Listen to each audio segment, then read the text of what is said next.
ক্ষমতাটা তো এখন মানে আমি মনে করি জুডিশিয়ারির হাতে। কারণ কি, পার্লামেন্টে আমি যতদূর জানি, আমি সাংবাদিক হিসেবে, সেটা যে বাংলাদেশে যে কোড অফ কন্ডাক্ট আছে পার্লামেন্টে, এমপিদের কোড অফ কন্ডাক্ট, সেটা ওরকম কোনো লিখিত কোনো কোড অফ কন্ডাক্ট নেই।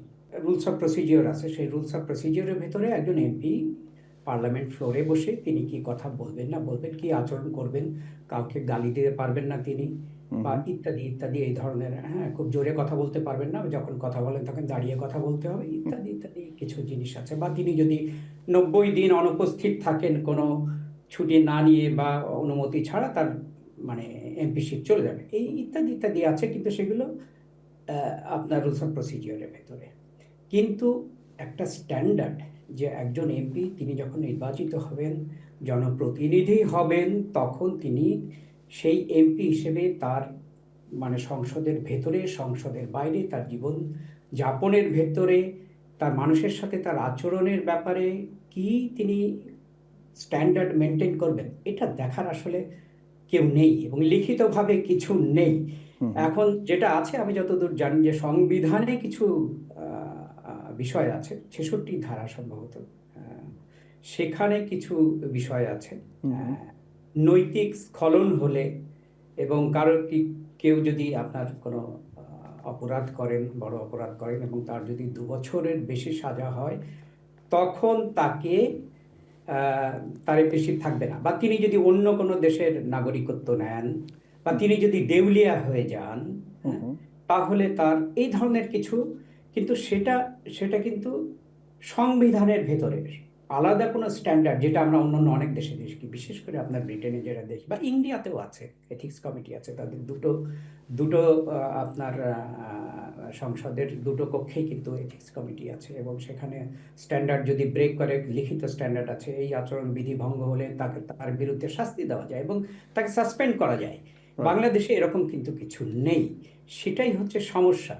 আরেকটা সমস্যা আমি যেটা মনে করি সবসময়, সেটা তো বাংলাদেশের নেই। আরেকটা হচ্ছে যে সব জায়গায় সব কিছু যে লিখিতভাবে থাকবে তা এমন কোনো কথা নেই, কিন্তু মানে যেটা হয়, জনগণের উপরে বা সমাজ থেকেও তো কোনো চাপ নেই আসলে এমপিদের উপরে।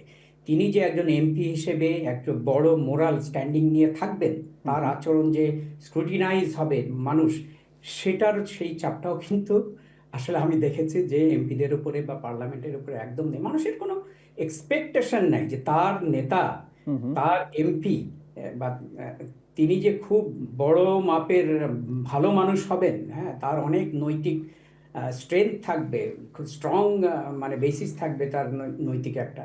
আমার মনে হয় পাবলিকের সেরকম কোনো এক্সপেকটেশন নেই, এবং সেই কারণে তারা ওভাবে দেখে না। তারা দেখে যে আমার এমপি কত এফেক্টিভ, তিনি আমার ছেলের চাকরি ম্যানেজ করে দিতে পারবেন কিনা, বা আমার রাস্তাটা করে দিতে পারবেন কিনা, আমার সুপারিশ করে দিতে পারবেন কিনা, বা সরকারি জায়গায় আমার একটা দোকানের ব্যবস্থা করে দিতে পারবেন কিনা। ব্যাপারটা হচ্ছে যে জনগণের ভেতরে এটা তো ধরেন, পলিটিক্স বা আপনি পার্লামেন্ট বলেন, সবকিছুই তো সোসাইটির একটা রিফ্লেকশন, তাই না? আপনি তো সোসাইটি থেকে আলাদা করে দেখতে পারবেন না, বা আপনি ইন্টারডিপেন্ডেন্ট আর কি।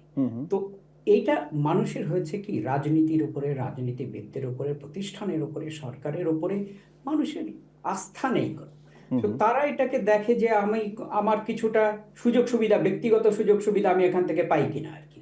সুতরাং সেই চাপটা তো নেই। সেই চাপ নেই বলেই আসলে এই যে কোড অফ কন্ডাক্ট, লিখিত একটা কোড অফ কন্ডাক্ট পার্লামেন্টের জন্য, এটার কোনো আমি চাড় দেখিনি কখনো।